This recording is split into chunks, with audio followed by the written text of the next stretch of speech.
After Sunday service, a man came home grinning ear to ear. As soon as he walked in, he picked up his wife and spun her around like they were in a romance movie. Surprised and blushing, his wife asked, "Whoa, did the priest give a sermon on romance today?" He smiled and said, "No, honey." He said, "Whoever bears their suffering with joy in this world will go straight to heaven." A young couple had just gotten married, and they spent their wedding night doing what most newlyweds do, celebrating their love again and again, all night long. The next morning, the husband hopped in the shower while his new bride relaxed in bed. When he finished, he realized he had forgotten to grab a towel. "Sweetheart," he called out, "can you bring me a towel, please?" She walked over to the bathroom with the towel in hand. When he opened the door to take it, there he stood, dripping wet and completely exposed. Her eyes widened as she glanced down, then back up, then back down, and stopped halfway. With a puzzled look, she pointed and asked, "Wait, what's that?" He hesitated, slightly embarrassed, and replied, "That's what we had so much fun with last night." She paused, looked even more confused, and asked innocently, "Oh, is that all that's left?" The boss was puzzled. One of his top employees hadn't shown up, hadn't called. Nothing. Worried, he phoned the man's house. A tiny whisper answered, "Hello? Hi. Is your daddy home?" "Yes," the child whispered. "Can I talk to him?" "No." "Is your mommy there?" "Yes." "Well, can I talk to her?" "No." The boss, confused. "Is anyone else there?" "Yes, a policeman." "A policeman? Can I speak with him?" "No, he's busy." "Busy doing what?" "Talking to mommy, daddy, and the fireman." Now the boss is panicking. "What's that noise in the background?" The child whispers, "A helicopter." "What on earth is going on over there?" Still whispering with a tiny giggle, the kid replies, "They're looking for me." Guy comes home fizzy from a bar one night. His wife angrily questions him, "Where the heck have you been? Do you see what time it is?" The guy says, "I was at this bar called the Golden Saloon. Everything there is made of gold. They have a big gold sign. The doors are gold. They have a gold floor. Even the sparkle stations are gold." Wife isn't entirely buying it. The next morning, she gets online to look up the Golden Saloon to check her husband's story.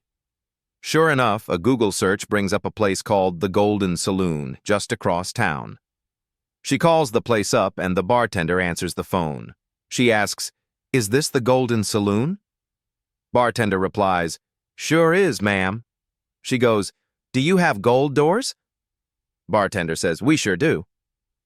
She then asks, "Do you have a gold floor?" Bartender responds, "You bet."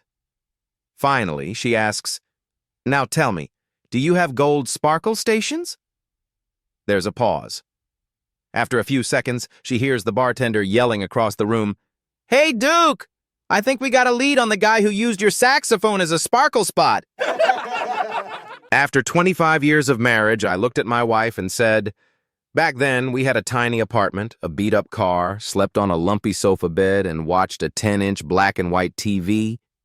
But I got to go to sleep every night next to a gorgeous 25-year-old blonde. Now we've got a beautiful house, a luxury car, a king-size bed, and a huge smart TV. But I'm going to bed with a 50-year-old woman." I said, "Sweetheart, doesn't seem like you've held up your end of the deal." Without missing a beat, my wife, God bless her practical soul, said, "Well, feel free to go find yourself a hot 25-year-old blonde again. And I'll make sure you're back in a tiny apartment with a rusty old car, a squeaky sofa bed, and a black and white TV."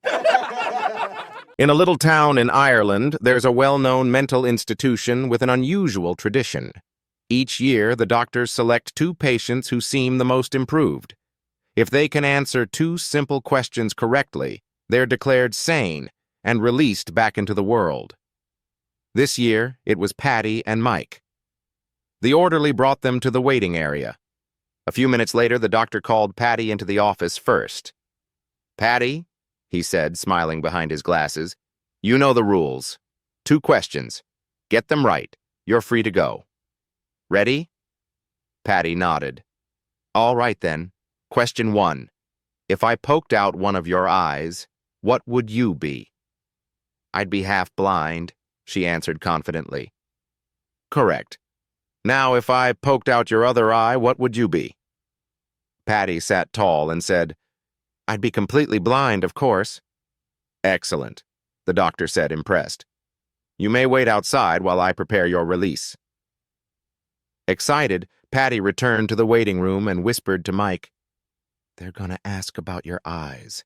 Just say you'd be half blind with one out and fully blind with both gone."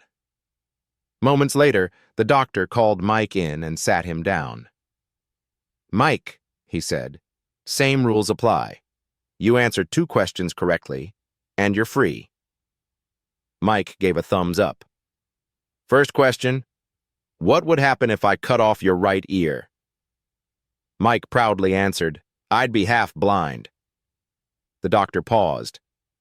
"Okay, and if I cut off your left ear?" Mike beamed. "I'd be completely blind." At this point, the doctor leaned forward, confused. "Mike, how do you figure that?" Mike looked him dead in the eye and said, "'Cause me hat would fall down over me eyes." An elderly woman stepped into a bank and waited patiently in line. When it was her turn, she approached the counter and said softly, "I'd like to withdraw $10, please." The young teller barely looked up and replied in a sharp tone, "For such a small amount, you should really use the ATM. It's quicker and we're quite busy today." The woman smiled gently. "Oh, I see. Well, in that case, I'd like to take out everything in my account." The teller sighed and typed a few keys. Then her eyes widened. "Ma'am, your account has over $500,000. We can't give you all of that in cash right now. For large withdrawals, you'll need to schedule in advance." The old woman nodded calmly.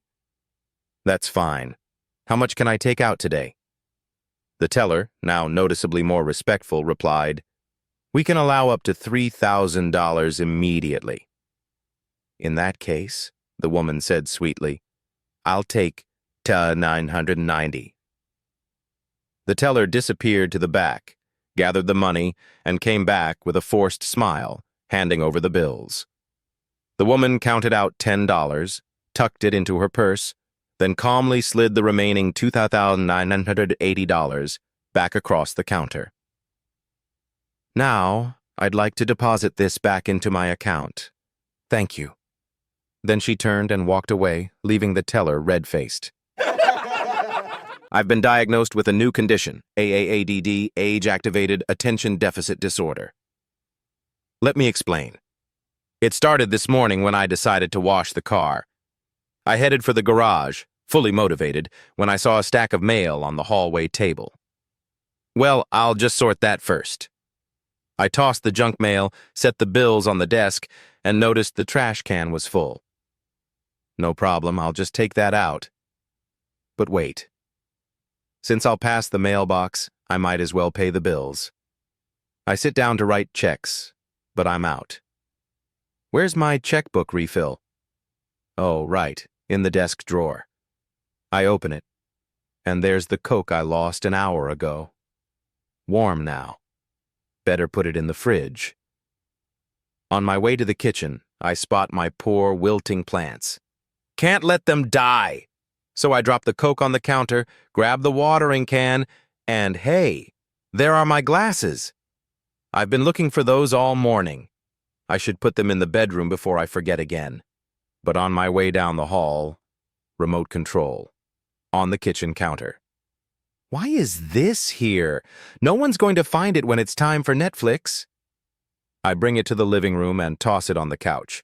Water the plants, well, 1 or 2 of them. Step in a puddle I made. Great, forget what I'm doing, wander around trying to remember. Fast forward to 6 p.m., car not washed, bills not paid, Checkbook still empty, Coke still sitting on the counter, flowers half alive, trash still full, keys missing. Brain exhausted. But I swear I've been busy all day. I've come to the conclusion that this is a real condition. AAADD, Age-Activated Attention Deficit Disorder. It's not fatal, but it's definitely contagious. If you've read this far, you probably have it too. I should get help, but first, I'll check my email and maybe grab that Coke, if I can find it. Jack, a handsome man, walked into a sports bar around 9:58 p.m. He sat down next to this blonde at the bar and stared up at the TV as the 10 o'clock news came on. The news crew was covering a story of a man on a ledge of a large building preparing to jump. The blonde looked at Jack and said, "Do you think he'll jump?" Jack says, "You know what? I bet he will." The blonde replied, "Well, I bet he won't." Jack placed $30 on the bar and said, "You're on." Just as the blonde placed her money on the bar, the guy did a swan dive off of the building, falling to his death.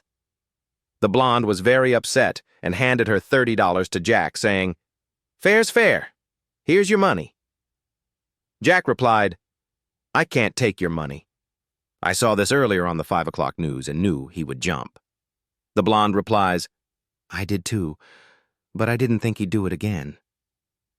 Jack took the money.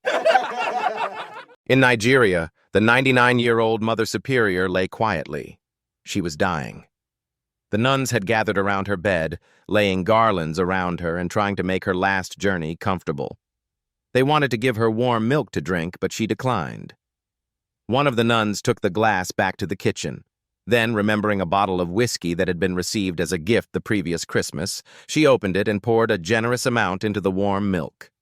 Back at Mother Superior's bed, they lifted her head gently and held the glass to her lips. The very frail nun drank a little, then a little more, and before they knew it, she had finished the whole glass down to the last drop. As her eyes brightened, the nuns thought it would be a good opportunity to have one last talk with their spiritual leader. "Mother," the nuns asked earnestly, "please give us some of your wisdom before you leave us." She raised herself up very slowly in the bed on one elbow, looked at them and said, "Don't sell that cow."